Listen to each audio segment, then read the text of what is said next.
ಅಂಗನವಾಡಿಯಲ್ಲಿ ಕೊಡುವ ಪುಷ್ಟಿ ಪೌಡರಲ್ಲಿ ಈ ಥರ ರುಚಿಕರವಾದ ಪುಷ್ಟಿ ಲಡ್ಡನ್ನು ಮನೇಲೇ ಮಕ್ಕಳಿಗೆ ಹೇಗೆ ಮಾಡಿಕೊಡೋದಂತ ತೋರಿಸ್ಕೊಡ್ತಾ ಇದ್ದೀನಿ.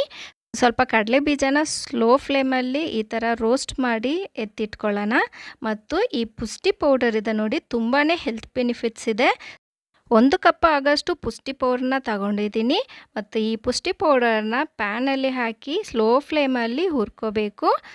2 ಸ್ಪೂನ್ ತುಪ್ಪ ಸೇರಿಸ್ಬಿಟ್ಟು ಅದರಲ್ಲಿ ಹುರ್ಕೊಂಡ್ರೆ ತುಂಬಾ ರುಚಿಯಾಗಿರುತ್ತೆ ಲಡ್ಡು ಮಾಡೋಕ್ಕೆ. ಆಮೇಲೆ ನಿಮಗೆ ಈ ಹಸಿ ವಾಸನೆನೂ ಇರಲ್ಲ.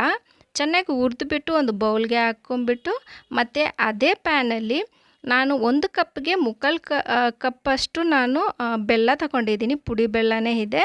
ಸೊ ಅದು ತಗೊಂಬಿಟ್ಟು ಸ್ವಲ್ಪನೇ ನೀರು ಹಾಕಿ ಚೆನ್ನಾಗಿ ಕರಗಿಸ್ಕೋಬೇಕು.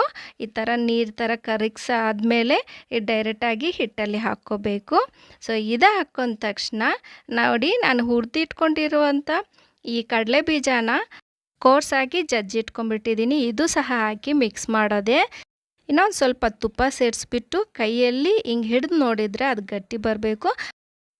ಉಂಡೆ ಕಟ್ಟಿ ಲಡ್ಡು ಥರ ಶೇಪಲ್ಲಿ ನಾವು ಮಾಡಿಟ್ರೆ ಪುಷ್ಟಿ ಲಡ್ಡು ರೆಡಿ ಆಗುತ್ತೆ. ತುಂಬಾ ರುಚಿಯಾಗಿರುತ್ತೆ. ಈ ಥರ ಬಾದಾಮನ್ನ ಕಟ್ ಮಾಡಿ, ಯಾವುದೇ ಡ್ರೈ ಫ್ರೂಟ್ಸ್ನ ಕಟ್ ಮಾಡಿ ಮೇಲ್ಗಡೆ ಡೆಕೋರೇಷನ್ ಮಾಡಿಕೊಟ್ರೆ ಮಕ್ಕಳಿಗೆ ತುಂಬಾ ಅಟ್ರಾಕ್ಷನ್ ಆಗಿರುತ್ತೆ. ತಿನ್ನೋಕ್ಕಂತೂ ತುಂಬ ಇಷ್ಟಪಟ್ಟು ತಿಂತಾರೆ. Thank you.